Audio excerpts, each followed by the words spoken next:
Hey everybody, welcome to DONversations. Today we have a throwback to one of my favorite DONversations. And we've done so many great ones, but this one, it was overlooked, I think, because this was back in the COVID times, and I interviewed a Sylvester Stallone slash Rocky impersonator named Mike Kunda. He's based out of Philly. He does a tour there. He's awesome. So check this DONversation out. This is before we actually were DONversations. This was still when it's put up, shut up, and stand up. But some of these interviews kind of got forgotten about or overlooked or just, disappeared off the radar. And I just wanted to bring this one back because I think this one rocks. So here we go. Mike Kunda.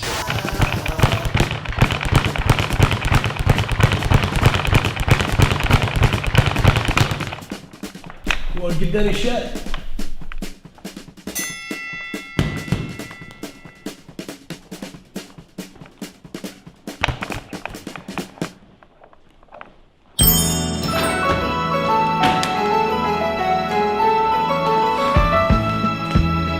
Hey, everybody. Welcome back. My next guest is the best Rocky impersonator ever.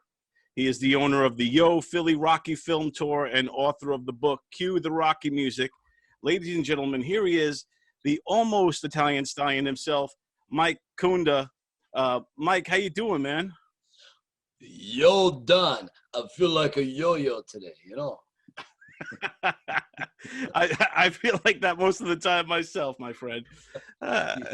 Crazy times, buddy. Crazy times. Hey, thanks for doing this little chat here, talking about all things Rocky that are kind of like just my favorite subjects, Yeah, exactly. And this is what's cool about it, because I love Rocky, and I've loved Rocky my whole life, but you really love Rocky, and and taking on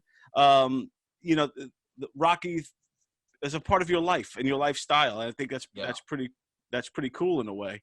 Thanks. Yeah. So how do you think Rocky would have handled quarantine and handled the pandemic?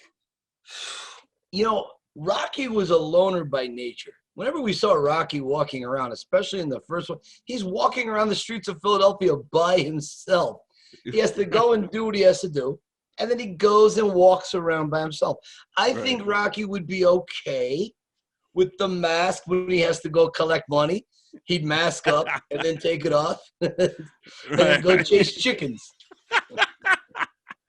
That's awesome. I do want to explain to everybody who might not be familiar with you, who you are. I got to watch a little bit of The Pretender today. Thank you. Sometimes we don't know where Rocky ends and Mike begins. Nothing ever held my focus. But when it comes to this, I feel like I could do anything. Yeah, it's very, very fascinating glimpse into your life. And into your kind of your background and who you are, and also your kind of obsession with Rocky. It's been a lifelong, and Stallone. And I don't know how old you are, but I'm 49. And I think we kind of grew up in the same time period, because when Rocky and First Blood and Rambo and Cobra and all these movies of Stallone, I think everybody was running around pretending they were, Rambo or trying to emulate Rocky. So I think it was I think it was a generational thing. I'm 52. I was born in 68. Okay, yeah, I'm 71. So we're around the same age bracket. Yeah, very much so. Yeah, and so were a lot of kids at your time doing that as well? Like I was Indiana Jones. I was doing all of that stuff. That's what they were doing. It was Luke Skywalker. It was Indiana Jones. Okay. Slightly after that, it was like Magnum PI, Chips. Remember Eric Estrada? Yeah. Everybody wanted to be. John Baker and Frank Poncharillo. Yeah, exactly. Everybody wanted to be Ponch and John from Chips. Right. No, nobody was wearing a gray sweatshirt in grease pencil Italian stallion on the back at 11. No one was doing this. Right. My problem was my heroes as a kid were always Zorro and the Lone Ranger. My dad was a tailor. He was a master tailor. And we were very poor growing up, so he would make these costumes from stuff around the house. So imagine summer break from school, and I'm like 9, 10 years old, and I'm wearing a Zorro homemade costume in the summertime. because I'm so insecure. I don't think people will like me. Nobody picks me to be on the baseball team. They don't want the weird kid. So my whole life has been a series of dress-ups. A psychiatrist could have a team. I mean, they could have a field day with me, really. But I think I finally found my path. And if you don't mind me saying, one of the words I hate is when people say obsession. Right. Yeah, I knew that was kind of a like kind of word. Yeah. That Yeah, might be I get it. Right. Outside looking in, I get it. Coming around here. I'll go into all of this stuff a little bit later. Some of my collectibles down here. Right. For me, it's a passion. When I hear the word obsession, I hear about Joey Smith who won't leave alone his ex-girlfriend, breaks into her house. It's a negative, okay? Right, So for me, passion. Rocky has been such a force for good and security in my life. It's given me a career on the coattails of Sylvester Stallone to run these Rocky tours. I'm very proud of that. Cheese!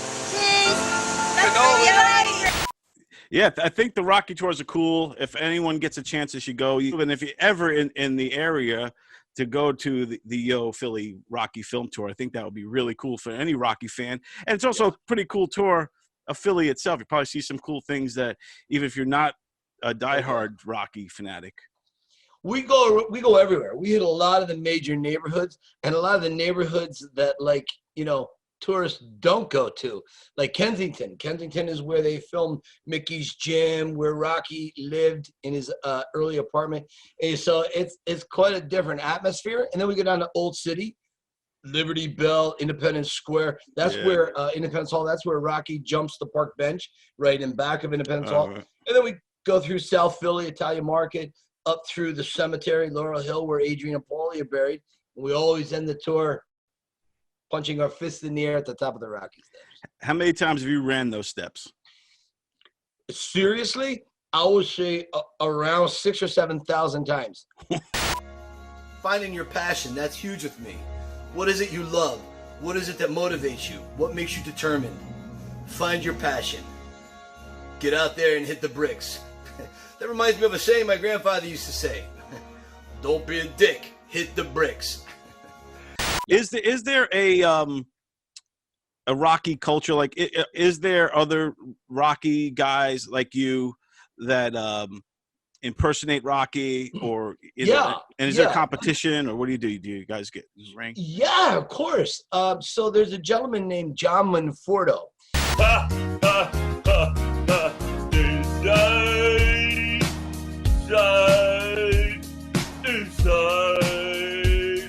So I have to give John some props for leading the way. I take a little more realistic version of Rocky. My mother, she would say to me, you know, what are you going to do with yourself, Michael? What are you going to do? There's nothing that just hit me that I wanted to do. I wanted to be Rocky. That's what I wanted to be. John does more a characterization. Any drunk guy in a bar that, yo, hey, boy, you know. Right. John is very good at what he does, but John goes more comical. I take more of a walk right off the screen 76 type version Rocky. Right. You hear that? Yo, Adrian. Probably don't do as good as me, but, you know. You know, a little more accurate with the way Rocky talks and the way his hand gestures, you know, more stuff the voice. like that. You have the voice down. Like you said, a lot of people, you know, do, hey, Adrian, I did it. Yeah. But you, if you close your eyes, it sounds exactly like him. Look at this guy. Don't they look familiar? Huh? Hi. Look at these guys. They're having a great time here on the Yo Philly Rocky Film Tour. I've become friends with Sly over the years. We've had many conversations. I was on the set of Balboa and both Creed movies, and Sly has shared a great deal of stories with me behind the scenes. What went into that original Rocky? Because I'm all about the minutia, the very small stuff that nobody thinks about on these Rocky movies. I crave that, okay? So Sly shared a lot of these stories with me. And one of the things that I never thought I looked or sounded like Rocky. And what he said to me, he goes, no, he goes, Mike, you have the mannerisms. And you see, that's the deal. You put the black hat on, you put the leather jacket on, and you're in Philadelphia, you curl your lip, you start moving like Rocky a little bit, okay?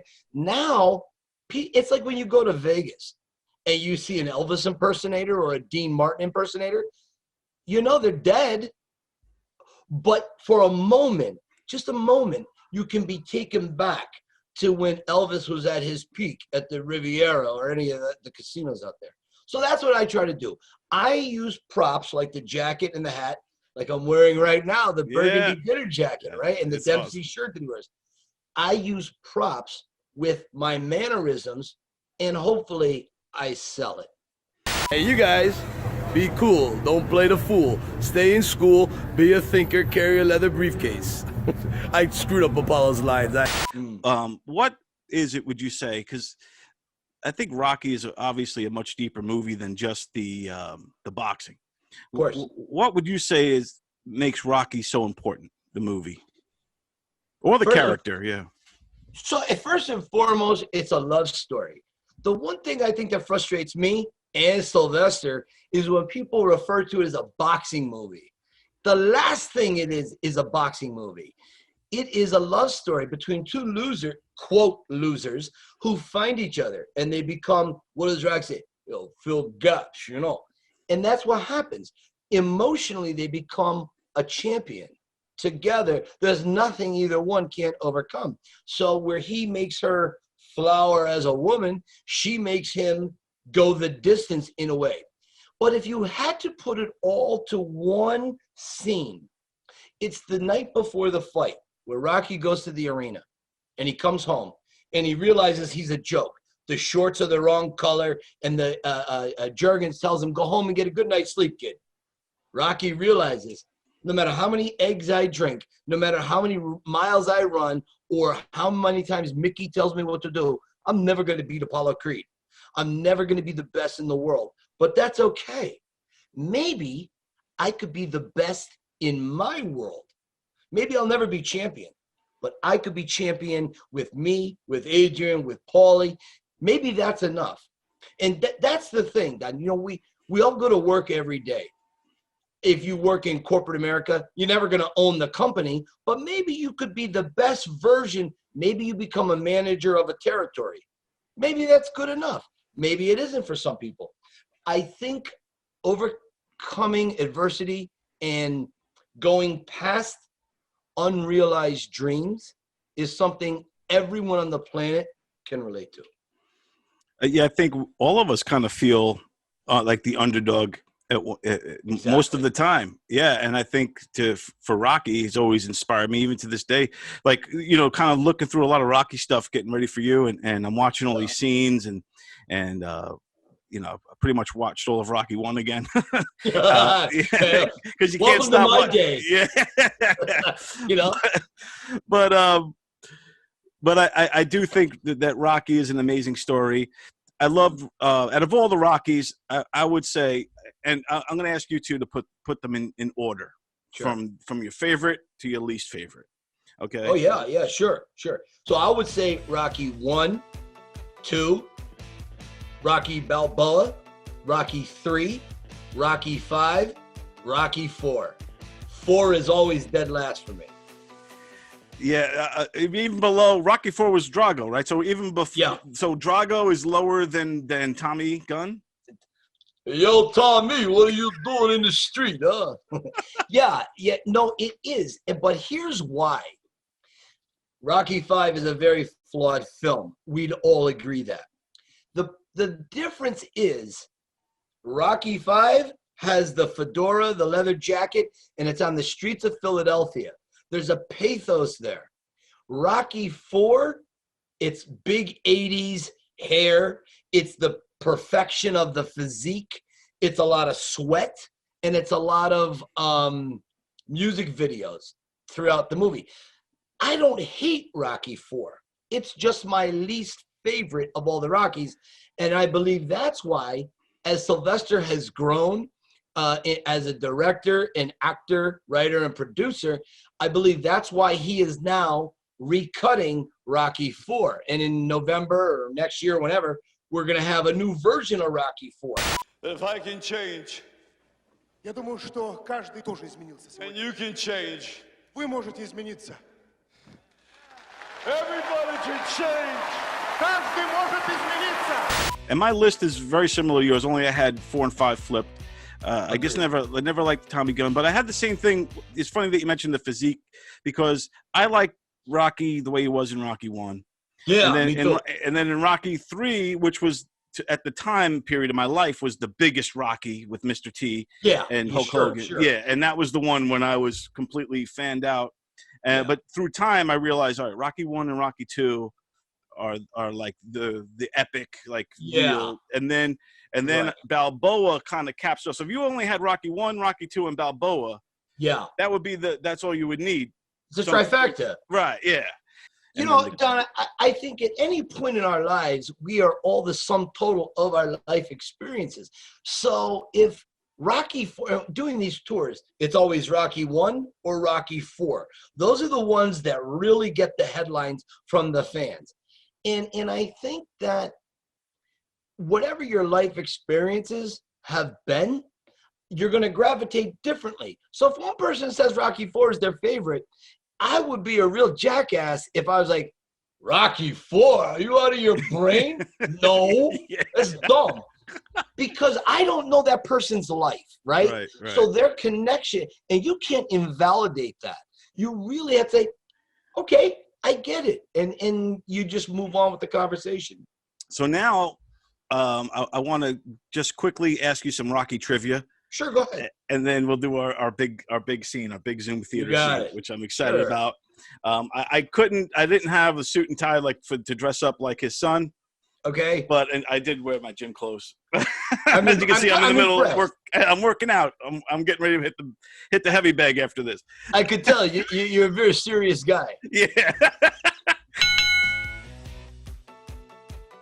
All right, so here we go. We're going to ask you some Rocky trivia questions, all right? So,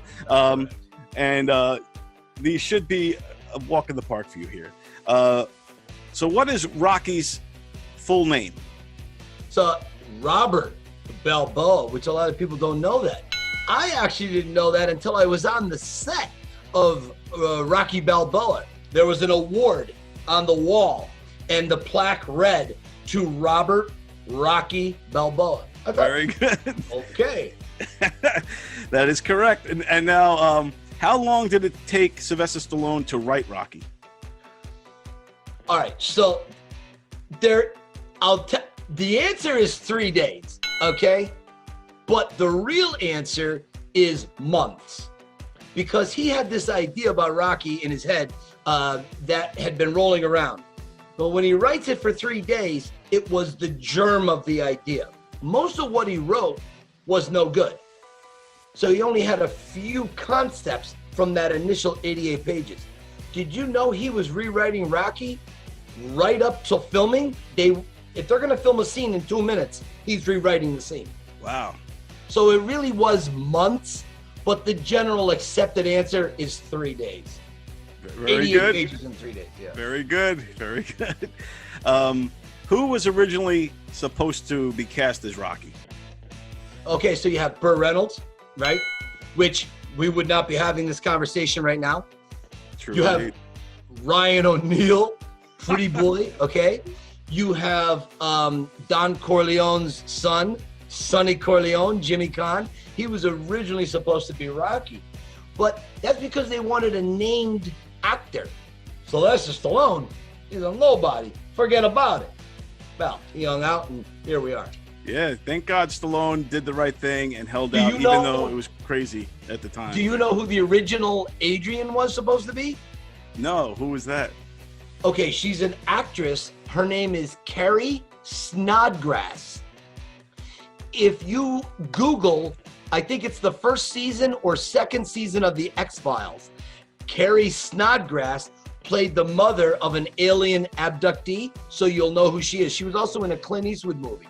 Wow. When she said no, it was going to be Susan Sarandon, Cher, or Bette Midler. They all passed. Wow. And then Connie Corleone comes along. Thank God. It's funny how things work out, and the cast was like perfect casting. I couldn't imagine anybody else as Adrian, and certainly anybody else as Rocky. Me either. So who was the character Rocky based off of? Have to be very careful what I say here. So the consensus that people think of, there are two people. One is Rocky Marciano, okay? And the other is a journeyman club fighter named Chuck Wepner. I'm not going to get too much into the Chuck Wepner story because it's very controversial. What I will say is that Sly told me when he was unemployed, he took the last of his money to go watch a closed circuit television of Chuck Wepner fighting Muhammad Ali. And in the midst of this fight, he saw this guy who should have been knocked out very early. He's in the 15th round battling the champion, and he wasn't supposed to get past the 5th. And he thought, boy, that's a real metaphor for life.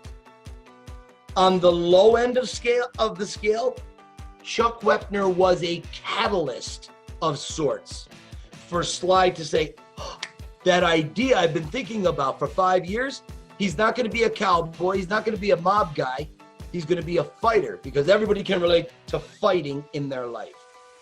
So that's my diplomatic answer I will give. Very good. And what happened to Rocky's brother, Bruno? Yeah, trick question. No Bruno.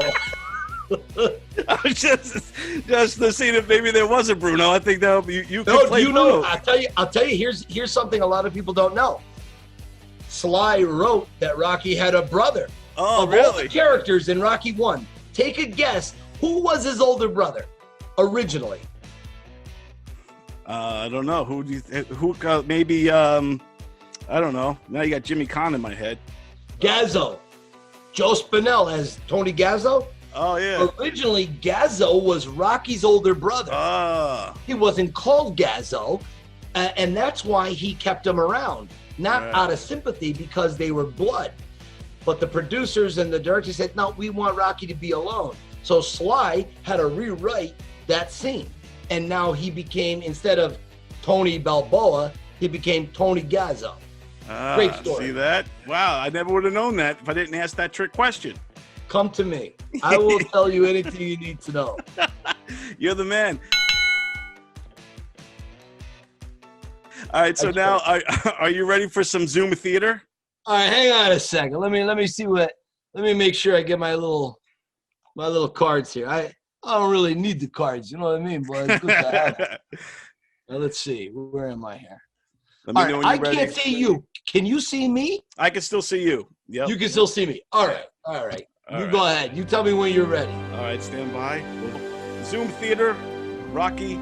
This is in the movie Rocky Balboa, and action.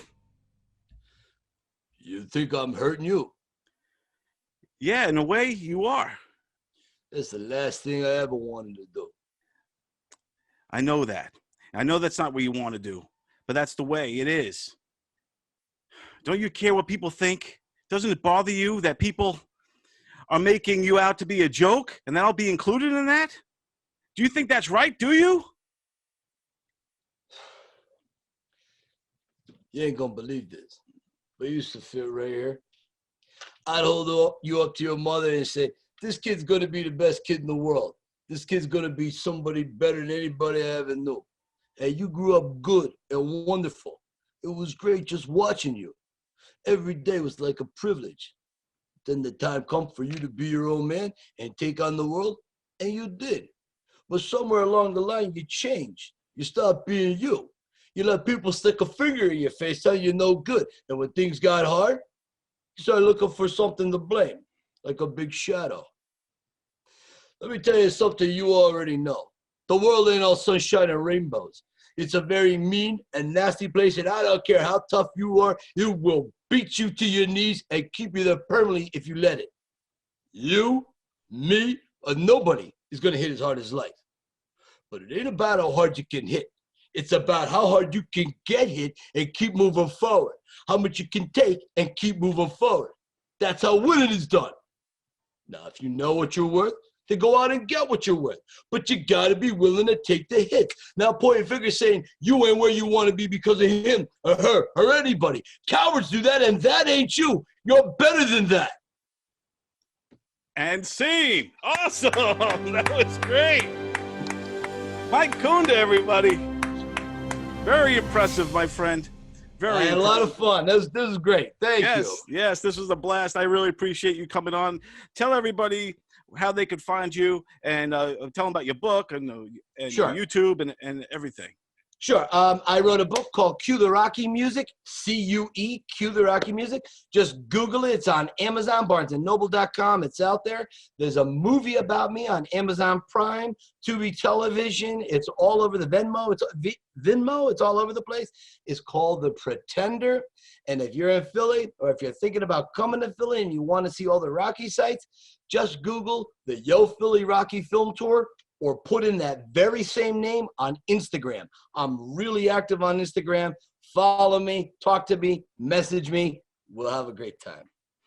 You're the man, Mike. I appreciate it. I'm going to go hit the heavy bag for a little bit, and we will see you soon, my friend. Thanks, Don. Take care, my friend. Take care. Thank you. Hey, y'all. This is Ken Pichelle. You are watching Hood Up, Shut Up, and Stand Up, affectionately known as Pasusu, here on Gov's Comedy Club Radio, Facebook, YouTube, Boxcast. Wait, Boxcast?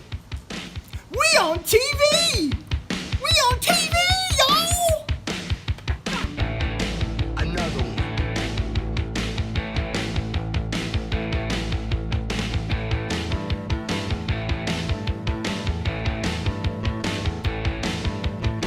See the people walking down the street, earbuds in, you know they're listening to Gov's Comedy Club Radio. Oh, but why just audio? Cause we on TV, we on TV, we on TV.